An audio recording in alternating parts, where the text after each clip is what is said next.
چې پکې اکثر ونې دي شته دي ګورګوري او غوزان هلته کې شته دي ګورګوري او غوزان هلته کې غنم جوار کوي کسان هلته کې او دریای کورم او مسجد شان او شوکت لري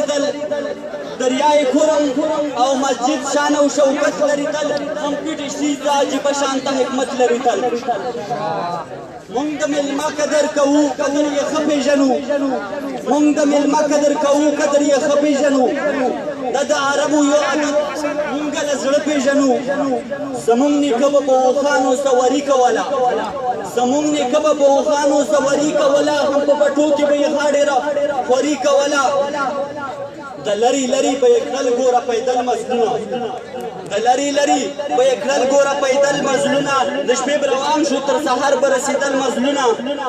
او مونږ به په داړو او په ګیس ښه ګزاره کوله مونږ به په داړو او په ګیس ښه ګزاره کوله دا بوجلینه وه مونږ ډېوې باندې رڼا کوله او زمونږ ثقافت زمونږ پګړی زمونږ کرکول یادېږي زمونږ ثقافت زمونږ پګړی زمونږ کرکول یادېږي او چې د ځوانانو به په سر ودرون پکول یادېږي زمونږ لباس و د ګګرې ډېره مزه کوله په تویدو کې به یې بله نظاره کوله زمونږ اوږدې جامې او هم وسکټ ته ګوره زمونږ اوږدې جامې او هم وسکټ ته ګوره زمونږ چادر او د بوټانو حقیقت ته ګوره زمونږ چې چا سره لانجه شوې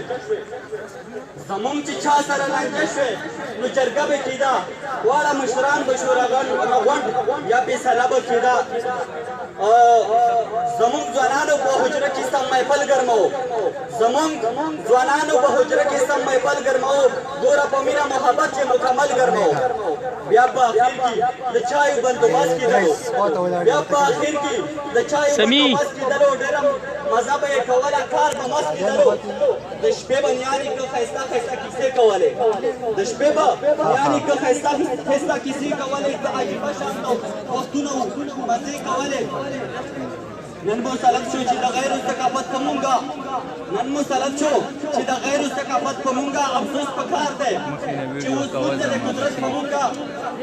افسوس پکار دی چې د غیر ملکي قدرت د پښتنو هغه لباس دی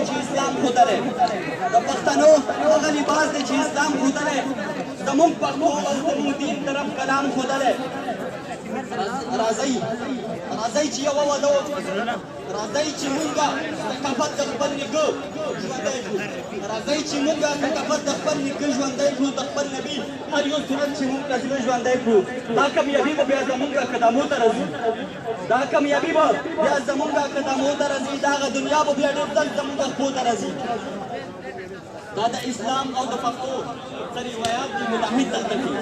دا د اسلام او د پښتو څه روایات دي متحد دلته کې بې پردګي دواړه دي ضد دلته کې او څوک چې پرده کړي د اسلام او د پښتو لحاظ کې بې پردګۍ سره به هغه د پردو لحاظ کړي راځئ صفونو کې وحدت راولو راځئ خپل منځ کې محبت راولو راځئ چې مینه ورورولي راولو راځئ چې امن خوشحالي راولو راځئ